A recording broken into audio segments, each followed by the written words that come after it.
네, 오늘 주실 하나님 말씀은 호세아서 6장 3절 하나님을 힘써 알자 하는 제목입니다. 한 구절이기 때문에 우리가 한 목소리로 같이 읽어보겠습니다. 시작.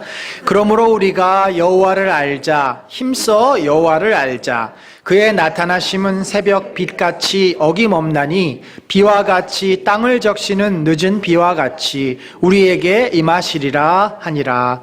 아멘. 여러분, 그 가시광선이라는 것이 있습니다. 이 가시광선이라고 하는 것은 뭐 뾰족한 광선이 아니라 우리가 눈에 볼 수 있는 그 빛이다라고 해서 붙여진 이름입니다. 여기 그 도표에 보면은 빛의 파장이라는 것이 있는데 우리가 눈에 볼 수 있는 빛보다 볼 수 없는 빛이 훨씬 많습니다. 그래서 우리가 눈에 볼 수 있는 빛은 저 가운데 빨주노초 파남보를 볼 수 있는 저 작은 영역만이 가시광선, 볼 수 있는 빛이에요. 파장이 짧아지면은 볼 수 없어지는데 그것의 엑스레이라든지 또 자외선, X선이나 자외선 같은 것들은 우리 눈에 보이지 않습니다. 파장이 좀 더 길어지면은 뭐가 되냐면 적외선이 돼요. 그래서 이제 역시 우리가 또 볼 수 없어요. 분명히 거기에 어떤 빛이 있고 빛으로 인해서 열도 나고 세균도 살균이 되는데 투과가 되고 우리 눈에는 안 보인다는 거죠. 여러분, 그래서 우리가 이렇게 이야기를 하면 안 됩니다. 내가 안 보이기 때문에 없다.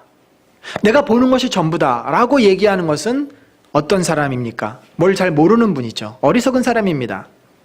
인생을 살아가면서 눈에 보이지 않는 것이 보이는 것보다 훨씬 많을 수 있어요. 잘 생각해 보세요.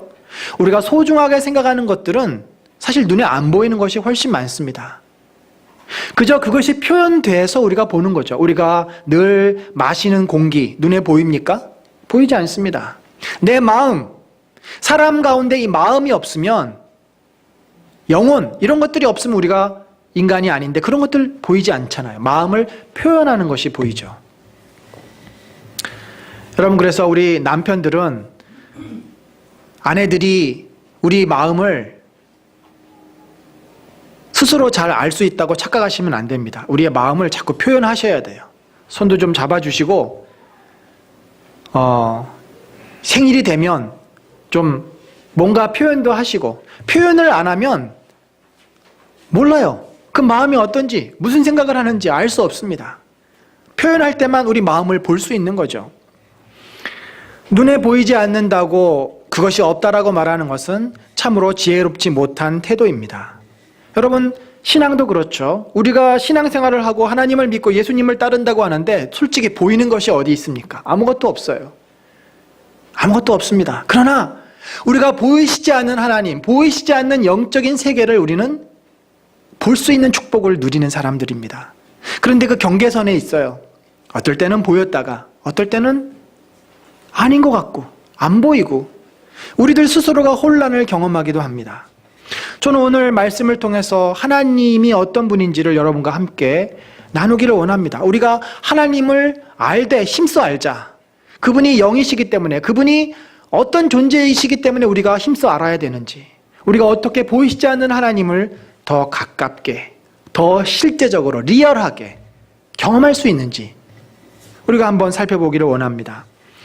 성경은 하나님에 대해서 여러 가지를 말씀하고 있는데 오늘 저는 여러분과 딱 두 가지를 같이 나누고 싶습니다. 첫 번째는 하나님이 영이시라는 거죠. 하나님은 영적인 존재이시다. 두 번째는 하나님은 온 우주 만물을 창조하신 창조주이시다. 이 두 가지로부터 많은 것들이 파생되어 나옵니다. 요한복음은 하나님에 대해서 이렇게 설명을 하죠. 하나님은 영이시니 예배하는 자가 영과 진리로, 신령과 진정으로 예배할지니라. 이 신령이라고 하는 것은 푸뉴마, 우리의 스피릿, 영을 말합니다. 그리고 진리, 진리는 알레세이아, 툴루락, 그러니까 예수님의 말씀, 진리를 말해요. 근데 이것을 이렇게 이해할 수 있습니다. 예배 드리는 자는 무엇으로 예배를 드립니까? 인간적인 생각이나 또는 사람의 어떠한 그 지식으로 예배를 드려서는 하나님이 예배를 받으실 수가 없어요. 예배는 하나님이 영적인 존재이고 영으로 임하시는 것이기 때문에 우리의 영혼이 하나님을 고백하고 내 영혼이 하나님을 찬양할 때 진정한 예배가 됩니다. 진리는 무엇입니까? 두 가지 의미가 있어요. 하나는 진심으로 나의 중심을 다해서 드리는 예배, 또 하나는 진리, 말씀을 의미합니다. 그러니까 예배를 드린다고 해서 사람의 이야기들이 오고 가고 사람의 생각이 선포되면 그것은 예배가 아니에요.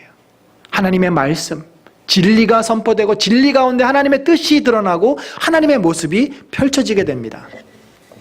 하나님은 영이시기 때문에 우리가 쉽게 만날 수가 없어요. 예배를 드리되 우리도 영으로 하나님의 진리의 말씀을 붙잡고 드릴 때 그 예배가 됩니다. 하나님은 영이시기 때문에 우리처럼 이렇게 제한된 공간에 갇혀 있지 않습니다. 3차원의 세계를 초월하고 계세요. 우리가 이해할 수 없고 만질 수 없는 그 영의 세계에 주님이 계십니다. 그래서 그분은 능력이 무한하시고 무소부재하시고 어디나 계시고 무엇이든지 못하시는 것이 없는 그러한 절대자이십니다. 단적으로 여러분, 우리 인생이 얼마나 왜소하고 먼지와 같은 존재인가, 반대로 하나님은 얼마나 엄청나고 얼마나 우리가 감히 상상할 수 없는 존재인가를 눈에 보이는 증거로 우리가 한번 가늠해 볼 수 있는데, 여러분 여기 가운데 동그란 것이, 불구스레한 것이 바로 태양입니다. 태양. 아래 오른쪽에 5번째 까만 점, 저게 바로 지구예요. 지구는 태양이 지구의 109배가 된다고 합니다. 지름이, 그러니까 이 부피는 얼마나 되는지 부피 구하는 공식에 넣으면 나오겠죠. 태양의 지름이 지구의 109배가 된다고 합니다. 감히 태양 앞에 지구가 꼼짝을 할 수 없죠. 그래서 지구가 태양으로부터 조금만 앞으로 가면 지구는 뜨거워서 살 수 없고, 조금만 뒤로 가면 얼어서 살 수가 없는 그런 아주 적절한 위치에 지구가 놓여 있습니다. 그런데 이 허블 망원경의 발견으로 인간이 관측할 수 있는 제일 큰 별이 있는데 그 별이 바로 저 별이래요. 뭔지는 잘 모르겠지만 보니까 VY 캐니스 메이저라고 하는 그런 별이에요. VY 캐니스 메이저스. 그 이름을 붙인 것 같아요. 근데 저 별이 얼마나 크냐면 저 아래 조그만한 점, 그게 바로 태양입니다. 저 별 아래 조그만한 점이 태양이에요. 무려 이 VY 캐니스 메저리스라는 그 별은 태양의 2100배라고 합니다. 2100배. 그러니까 지구에 비하면 몇 배겠어요. 상상할 수 없어요. 우리가. 또한 인간이 측정 가능한 별 가운데 가장 멀리 있는 별이 얼마나 떨어져 있는가? 무려 300억 광년에 떨어져 있다고 얘기를 합니다. 300억 광년. 상상이 안 가죠?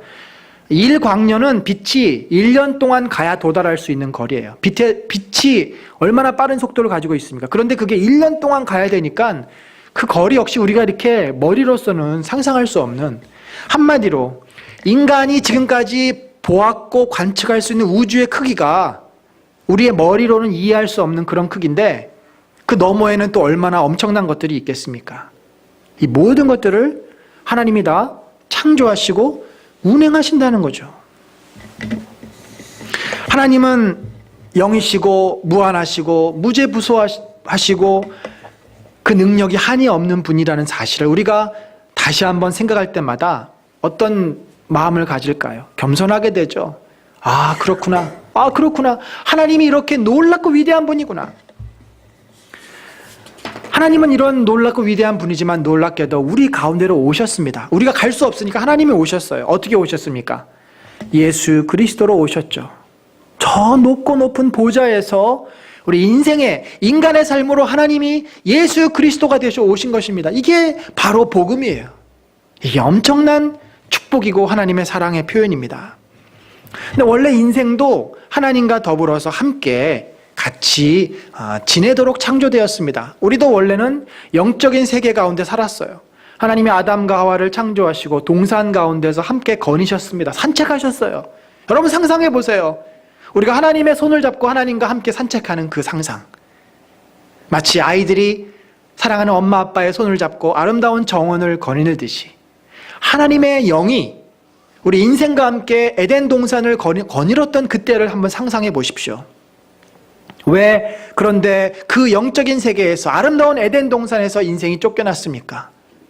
어리석게도 인간은 하나님의 위대하심과 이 창조주 되심을 망각하고 자신이 하나님처럼 높아지려고 했던 거죠. 교만함이 문제였습니다. 하나님처럼 높아지려고 했을 때, 하나님은 인간과 맺었던 언약을 깨트렸을 때 더 이상 인간을 그 옆에 두실 수가 없었어요. 왜요? 교만한 인생을 가만히 놔둘 수가 없었기 때문에. 아마도 하나님이 그 옆에 계셨으면 인생은 죽어야만 했을 것입니다. 그 이후로 인간이 범죄하였고 저주를 받아서 에덴 동산에서 쫓겨납니다.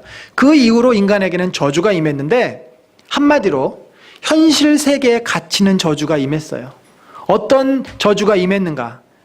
첫 번째로 우리 남자들에게 임한 저주는 바로 수고하여야, 땀을 흘려야 우리가 먹고 살 수 있겠다 하는 저주예요. 여기 뭐라고 되어 있습니까? 땅은 너로 말미암아 저주를 받고 너는 내 평생에 수고하여야 그 소산을 먹으리라. 남자들은 그래서 평생 하는 일이 뭐냐면 먹고 사는 일, 그거 신경 쓰다가 결국은 자기의 인생을 마감합니다.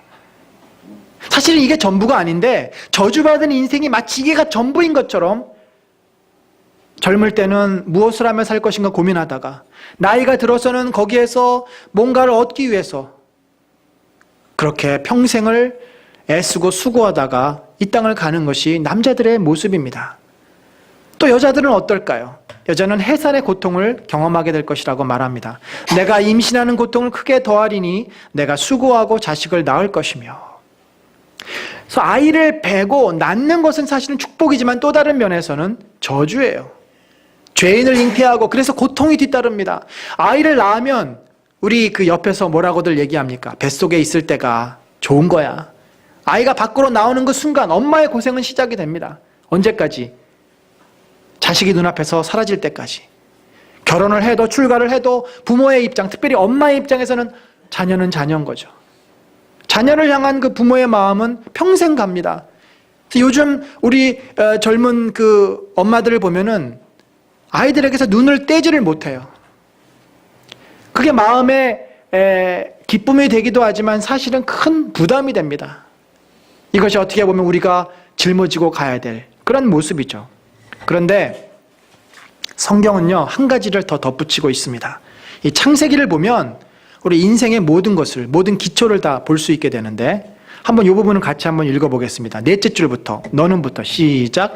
너는 남편을 원하고 남편은 너를 다스릴 것이니라 하시고. 자, 이게 무슨 말인가? 우리 개역 한글에 보면은 너는 남편을 사모한다라는 표현으로 돼 있어요. 근데 잘못하면은 늘 그 아내들은 남편을 사랑하고 기대하고 고대하고 바라보고 그렇게 살 것처럼 표현을 하고 있는데 그런 의미가 아닙니다. 남편을 사모하는 것이 아니라 남편의 자리를 사모하는 거예요. 여러분 잘 생각해 보세요. 남편의 자리, 그 자리는 어떤 자리입니까? 휘두르는 자리입니까? 가정의 리더십. 그래서 대부분의 그 부부 갈등을 보면은 이 남편과 아내의 의견 충돌 때문에 부부 갈등이 시작이 돼요. 주도권 싸움입니다. 그래서 이 표준 세번역에서는 이렇게 번역을 해요. 그러니까 부인에게 여자에게 내가 남편을 지배하려고 해도 남편이 너를 다스릴 것이니라. 서로가 서로를 지배하려고 그렇게 듭니다. 당신이 내 생각을 따라야지. 내 생각을 존중해줘야지. 내 생각대로 가정이 되어야지. 내 생각대로 아이들을 키워야지. 내 생각이 더 옳지.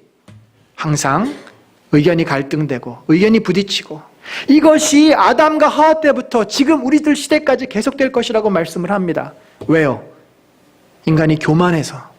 누구나 다 교만하기 때문에 내가 하나님처럼 높아지고 싶은 그 죄 때문에 가정에서도 그 죄가 항상 문제가 된다는 것입니다. 그래서 우리가 아버지 학교 같은 것을 통해서 아버지의 위치가 무엇이고 아내의 위치가 무엇인가. 성경에서는 왜 아내들에게 남편에게 순종하라고 했습니까? 순종이 안 되니까. 여러분 순종 잘 되시는 분 있어요? 이상한 분들이죠. 순종이 안 되잖아요. 안 되니까 되라고 명령을 주시는 겁니다. 그래야 가정의 질서가 세워지기 때문에. 타락한 이후로 인간은 눈에 보이는 것이 전부인 것처럼 삽니다. 남자들은 일하는 것이 전부라고 생각하고 여자들은 아이의 목숨을 걸고 부부들은 모일 때마다 티격태격 싸우고 그러면서도 또 그게 인생이지 하면서 체념한 채 삽니다. 여러분, 우리가 눈에 보이고 경험하는 것이 우리 인생의 전부가 아닙니다. 착각하지 마세요. 우리는 태양을 보더라도 태양을 제대로 볼 수 없어요. 그 빛이 너무 강렬해서. 그리고 우리 눈에 보이는 태양은 불과 손바닥만 합니다. 그게 진실입니까? 아닙니다. 태양은 지구보다도 엄청난 크기의 별이고 이 세상에는 태양보다도 엄청나게 크고 넓은 별들이 많아요. 그 모든 것을 누가 운행하고 계십니까? 우리 눈에 보이지 않지만 진정한 실제는 영적인 세계고 저 물리학, 우주 천체학 넘어 계시는 그 모든 것을 주관하고 다스리시는 하나님이 이 온 우주의 진정한 실체라는 거죠. 그러면서도 우리는 눈에 보이는 것을 전부로 생각하기 쉽고 특별히 하나님을 알지 못하는 자는 그게 전부라고 생각하며 삽니다. 얼마나 어리석은 일입니까? 이런 면에서 공자는 참으로 현명한 자 같아요. 하루는 그의 제자 지루라고 하는 사람이 공자에게 묻습니다. 선생님이요, 사람은 죽어서 어떻게 됩니까? 그러자 공자가 그렇게 대답을 합니다. 여보게나, 우리가 살아서 어떻게 해야 할지도 잘 모르는데 죽은 다음의 일을 우리가 어찌 알겠나. 공자는 현실의 문제도 우리가 다 해결할 수 없고 현실의 문제도 다 몰라서 고민 가운데 있는데 어떻게 죽은 이후의 문제를 우리 인간이 알 수 있겠냐. 알 수 없다. 나는 잘 모르겠다. 솔직한 고백이죠. 차라리 내가 보지 못한 영의 세계, 죽음 이후의 세계 이런 것이 있는지 없는지 모르겠지만 내가 잘 모르겠다라고 말하는 것이 그게 진실한 거죠. 겸손한 태도입니다. 여러분, 그런데 인간은 참 어리석습니다. 역사가 그것을 증명해 줍니다. 역사적으로 인간의 어리석음을 가장 잘 말해주는 제도, 사회제도, 또 정치제도, 철학이 있는데 그것이 뭐냐면 바로 공산주의입니다. 마르크시즘만큼 가장 완벽한 이론이 없어요. 모든 사람이 자기의 노동만큼 노동으로부터 소외되지 아니하고 노동의 대가를 받고 서로 협력하며 함께 더불어 사는 그런 사회. 가진 자도 없고 못 가진 자도 없고. 그러나 여러분, 가장 완벽해 보이는 이 정치 체제, 경제 제도, 이 제도가 역사 속에서는 어떻게 됐습니까?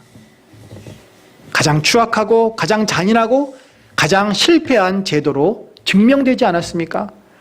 제가 이름은 기억이 안 나지만 어떤 그 유명한 철학자가 그런 이야기를 했습니다. 1980년대 유럽에는 90년대 20세기 초반에 19세기 말과 20세기 초반에 유럽에는 이 공산혁명이 아주 세차게 몰아치지 않았습니까?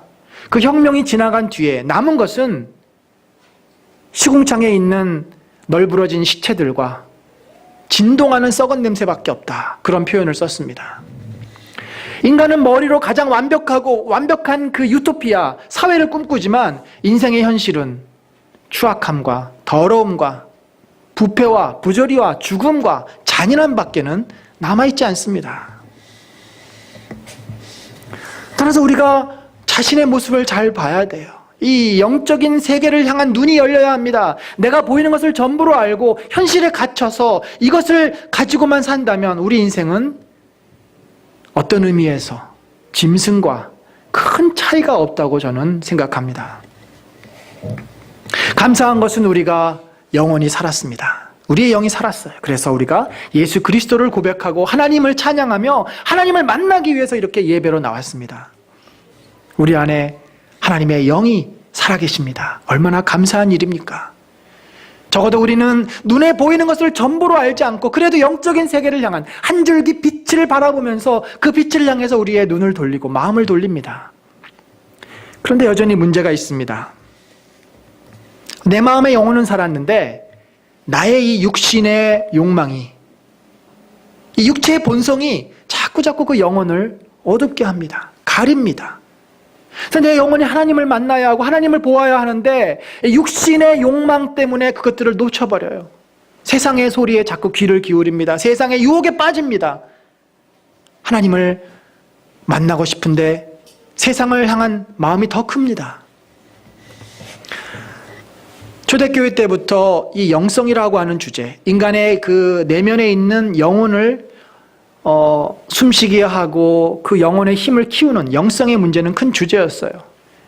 그래서 21세기 한국교회의 가장 큰 또 주제가 바로 영성입니다. 왜냐하면 너무나 물질적으로 우리가 풍요의 시대를 살고 있기 때문에 상대적으로 우리의 영성이 자꾸 위축되고 죽어가고 살아있는 것 같지만 살아있지 않는 그런 삶을 우리가 살지 않습니까?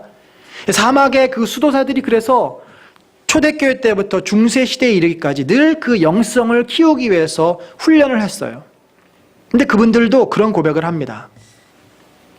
세상에 그 시끄럽고 복잡한 소음이 들리지 않아도, 눈앞에 지나가는 아리따운 여인이 보이지 않아도, 내 마음속에서 솟아오르는 이 육체의 욕망 때문에 내가 하나님을 볼 수가 없구나.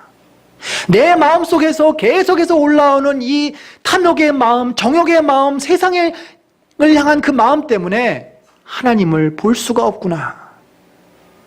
그들이 늘 고백하며 괴로워하는 그런 말이었습니다.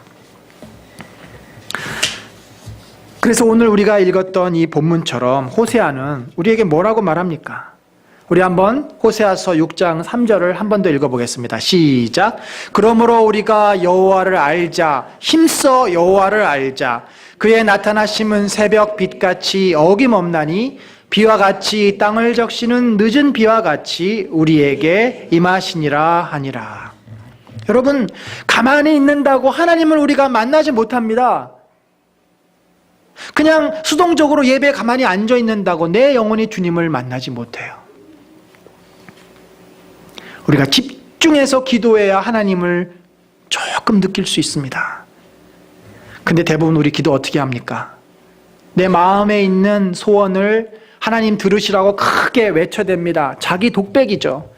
기도라기보다는 내 소원을 하나님께 제시하는, 들이미는 그런 자기 독백일 때가 참 많아요. 기도는 하나님을 느끼고 경험하는 영적인 대화입니다.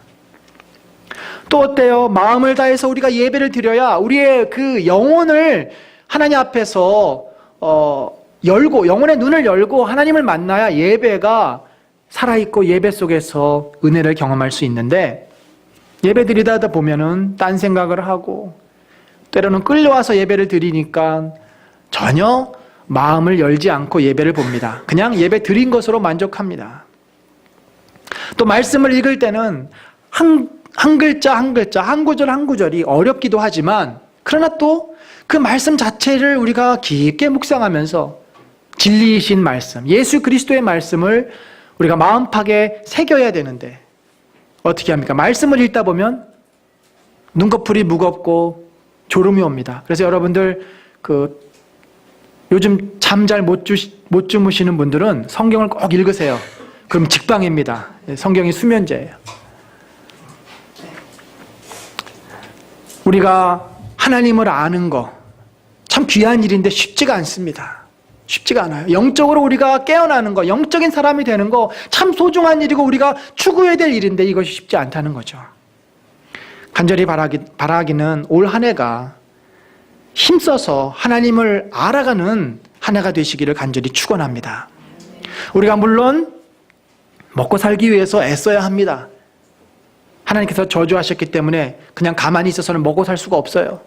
자녀 교육시키기 위해서 애써야 합니다. 그냥 아이들이 자라지 않습니다. 바르게 못 자랍니다. 또 우리에게 맡겨진 일들이 얼마나 많습니까? 그런 모든 것 감당하기 위해서 분주하고 바쁩니다. 그렇지만 우리가 하나님의 자녀로, 성도로 하나님을 알아가는 일에 우리의 마음과 열정을 쏟는 올 한 해가 되기를 간절히 축원합니다. 예배 드리는데 열심을 내십시오. 이왕이면은 시간을 지켜서 미리 와서 준비하고 하나님께서 오늘 나에게 무엇을 말씀하시고 어떤 은혜를 주실까 기대하십시오. 여러분, 기도하는데 최선을 다하시길 바랍니다. 기도를 통해서 하나님을 경험하는 시간을 한번 경험해 보세요. 이 묵상이 얼마나 좋습니까? 묵상하면 우리 몸에서 좋은 호르몬들이 나온다 그래요. 잠잠히 고요히 하나님 품 안에 안기는 듯한 그런 그 기쁨들을 경험해 보세요. 너무 현대인의 삶이 바쁩니다. 잠시 멈추고 하나님을 느끼고 하나님을 경험하는 기도, 깊은 영적인 기도, 그런 기도를 통해서 우리의 내면의 세계도 바뀌어지고 우리의 정신도 맑아지고 하나님을 만나는 그런 영적인 축복들을 우리들이 누리게 됩니다. 말씀 묵상에 힘쓰시길 바랍니다.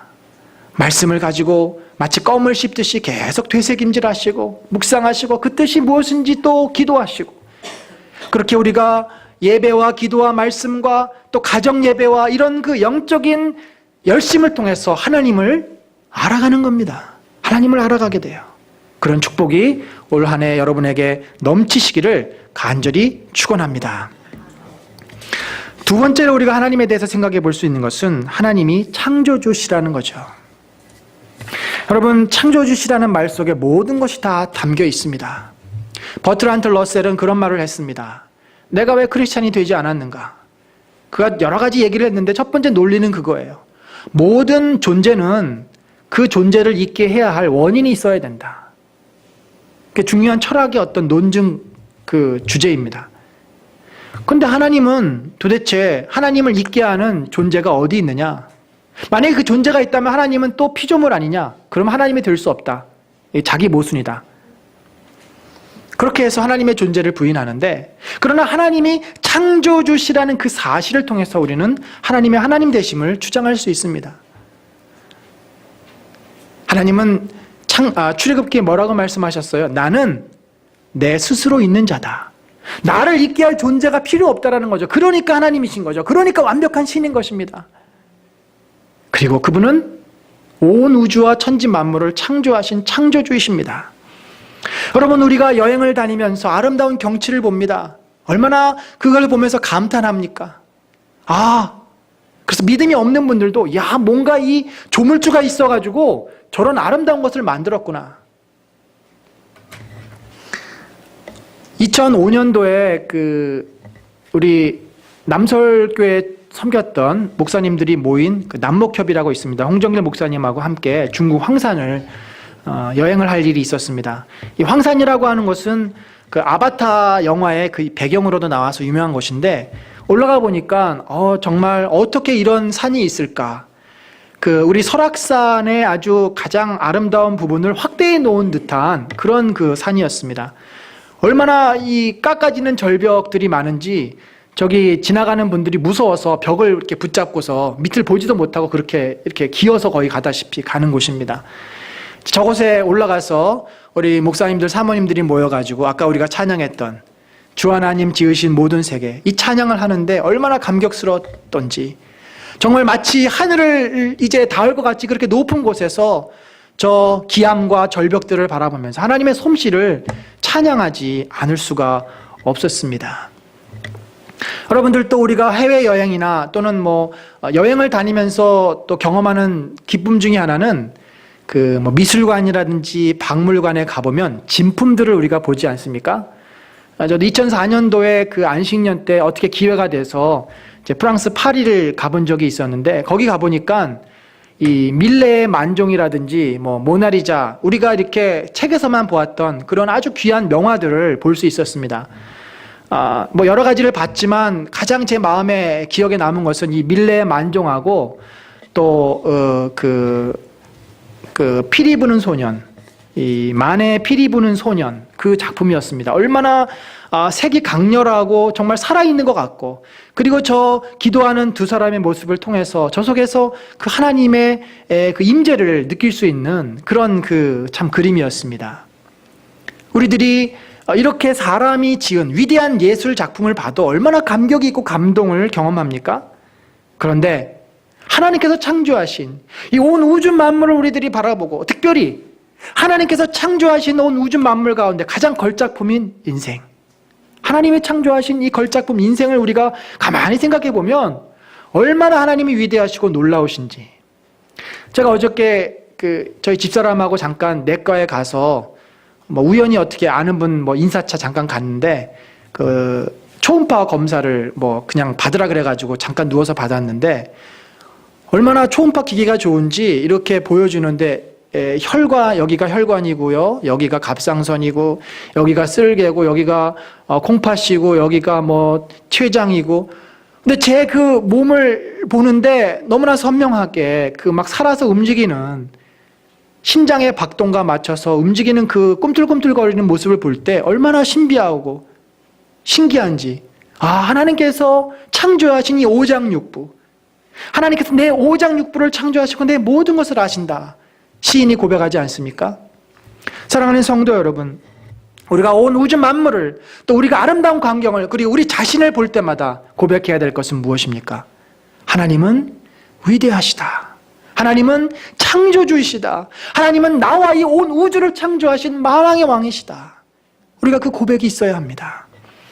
칼빈은 우주에 아무리 작은 것이라 할지라도 하나님의 영광을 드러내지 않는 것이 하나도 없다라고 고백합니다. 모든 물건들, 돌멩이, 모든 것을 볼 때 그 속에 하나님의 영광이 숨겨져 있다. 사랑하는 성도 여러분, 우리는 이 온 우주 만물 앞에, 하나님이 창조하신 만물 앞에 겸손하게 머리를 숙이십시다. 하나님의 영광을 고백하며 하나님의 위대하심을 고백하시기를 바랍니다. 그런데 왜 이런 것들이 잘 안 될까요? 우리가 하나님의 영광을 찬양한다든지 고백한다고 하는 것이 쉽지가 않아요. 왜 그렇죠? 우리 마음 가운데 교만함이 있기 때문입니다. 로마서에 보면은 바울은 이렇게 표현을 해요. 인생이 하나님을 알기는 알아요. 그렇지만 하나님을 영화롭게도 아니하며 하나님을 높이지 않습니다. 감사하지도 않습니다. 나의 나된 것, 나의 생명을 감사하지 않습니다. 태양이 이렇게 있고 우리가 공기가 있고 나에게 생명이 있다는 거 감사하지 않습니다. 오히려 그 생각이 허망하여 지며 미련한 마음이 어두워졌나니, 오히려 생각이 어두워져서 스스로 지혜 있다고 하죠. 그래서 아까 말씀드린 공산주의 이론을 주장하고 지금도 많은 그 지식인들이, 똑똑하다고 하는 사람들이 이 사회주의에 빠져서 유토피아를 꿈꾸고 있어요. 그러나 어리석게 되어서 결국 뭡니까? 썩어질 이 버러지와 이 새와 짐승의 형상을 가지고 이것이 하나님이다, 이것이 나를 축복할 그런 하나님이다라고 주장한다는 거죠. 우리는 하나님을 왜소하게 만들어버렸습니다. 하나님을 우상으로 축소해버렸습니다. 하나님이 마치 내 소원을 들어주시는 내 도구로, 내가 필요할 때 부르고 필요할 때 찾아가서 요구하는 나의 소유물로 그렇게 생각하는 경우가 있습니다. 늘 우리 마음속에 그런 생각이 있어요. 하나님은 당연히 나를 도와주셔야 한다. 하나님이 당연히 내 기도를 들어주셔야 되고 하나님은 나를 항상 최고의 자리로, 최고의 인생으로 만들어 주셔야 한다. 그러지 않으면 우리는 나도 모르게 원망이 터져 나옵니다. 여러분, 이스라엘 백성이 광야에 있을 때 어떤 일들을 했습니까? 하나님께서 광야의 길을 내시고 홍해를 가르치는 경험을 하지 않습니까? 그럼에도 불구하고 그들은 바로 금송아지를 만듭니다. 이것이 하나님이다. 어찌 금송아지가 하나님이 될 수 있냔 말이죠. 그리고 물이 없으니까, 고기가 먹고 싶은데 고기가 없으니까 원망합니다. 하나님 앞에 원망해서 왜 우리를 여기로 데리고 와서 죽이려고 하느냐. 하나님은 그들을 죽이지 않으셨습니다. 굶게도 안 하셨습니다. 만나와 메추라기를 통해서 먹이셨어요. 반석에서 물을 내셨습니다. 그럼에도 불구하고 그들은 원망합니다. 자기들이 원하는 것을 얻지 못하니까 왜 애굽의 부추와 마늘과 파가 없느냐. 사랑하는 성도 여러분, 하나님은 저와 여러분의 생각대로 움직이셔야 할 분이 아닙니다. 왜 하나님이 우리 뜻대로 그렇게 하셔야만 됩니까? 우리가 뭔데? 착각하지 마시길 바랍니다.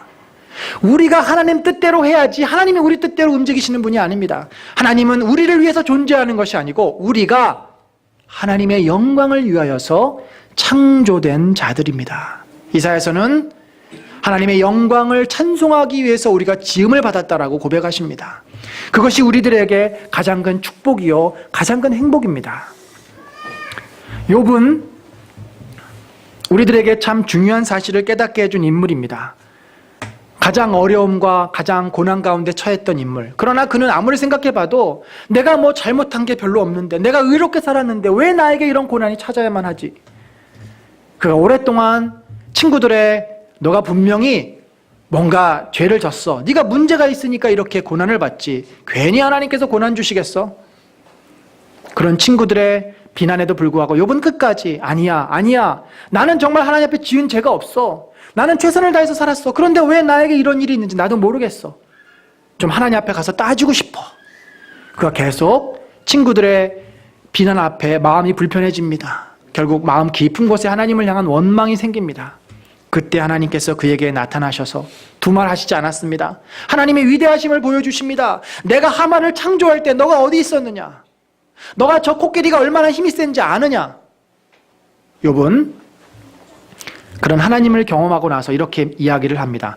주께서는 무슨 계획이든지 못 이루실 것이 없는 줄 아오니 나는 깨닫지도 못한 일을 말하였나이다. 내가 주께 대하여 귀로 듣기만 하였사오나 이제는 눈으로 주를 배옵나이다. 그러므로 내가 스스로 거두어드리고 티끌과 제 가운데서 회개하나이다. 그 의로운 욥도 하나님의 위대함 앞에, 하나님의 창조주 되심 앞에 자신의 어리석음과 교만함을 고백합니다. 사랑하는 성도 여러분, 우리 인생은 어떻게 보면 자폐아들입니다. 여러분, 우리 자신이 자폐아라고 생각하시면 딱 맞습니다. 영적 자폐아. 세상에 눈에 보이는 것이 전부인 줄 알고 살고, 하나님도 의식하지 못하고 그저 내 문제, 내 코앞에 있는 것만 바라보며 사는 인생의 자폐아. 그러나 여러분, 우리가 눈을 좀 열어서 멀리, 크게, 넓게 보세요. 하나님은 온 우주를 창조하셨고 우리가 실제라고 생각하는, 소중하다고 생각하는 이 삶보다 더 소중한 것이 분명 우리에게 있습니다. 그것은 하나님의 세계요, 영적인 세계입니다. 우리가 하나님을 기억하면서 하나님의 크심 앞에, 그 위대하심 앞에 겸손합시다. 하나님을 알되 힘써하는, 여러분 여기 왼쪽에 한번 보세요. 2013년도 표어를 하나님을 알자, 힘써 알자 이렇게 정했습니다. 그리고 4가지 소주제로 우리가 이제 계속해서 강조할 것입니다. 사랑하는 성도 여러분, 하나님은 분명 우리 가까이 계십니다. 저와 여러분 옆에 가까이 계세요. 그런데 우리가 하나님을 잘 못 봐요. 왜 그렇죠? 세상을 향한 내 마음이 너무 커서, 내 탐욕과 내 생각과 내 문제가 너무 크니까 하나님이 보이지 않습니다. 어떻게 해야 되겠습니까? 호세아의 고백처럼 힘써, 하나님을 알자, 힘써 알자. 우리가 힘써서 예배드리고, 힘써서 기도하고, 힘써서 말씀 보고, 힘써서 우리가 아이들을 말씀으로 양육하고, 힘써서 가정 예배 드리지 않으면 하나님은 여전히 멀리 계신 분처럼 느껴집니다. 사랑하는 성도 여러분, 2013년도가 다가왔다는 것은 무엇을 의미합니까? 우리가 하나님께 갈 날이 더 가까워졌다는 것을 말해요. 한 해 더 디스카운트 된 겁니다. 밀리지 않아요. 우리가 영원히 살지 않습니다. 하나님 앞에 한 걸음 더 나간 것이에요. 그렇다고 한다면 나와 하나님의 거리 역시 더 가까워져야만 되지 않습니까? 내가 인생을 한 살 더 살고 인생을 좀 더 경험했으면 내 영혼이 더 맑아지고 이 세상의 헛된 것에 대해서 빼앗긴 내 마음이 좀 더 주님께로 돌아가야 되지 않겠습니까? 2013년도가 내 영혼이 맑아지고 주님을 힘써 아는, 그래서 여호와께서 우리를 향하여서 예배해 놓으신 놀라운 축복들을 누리는 저 여러분 되시기를 간절히 축원합니다. 이 시간에 한번 같이 기도하겠습니다.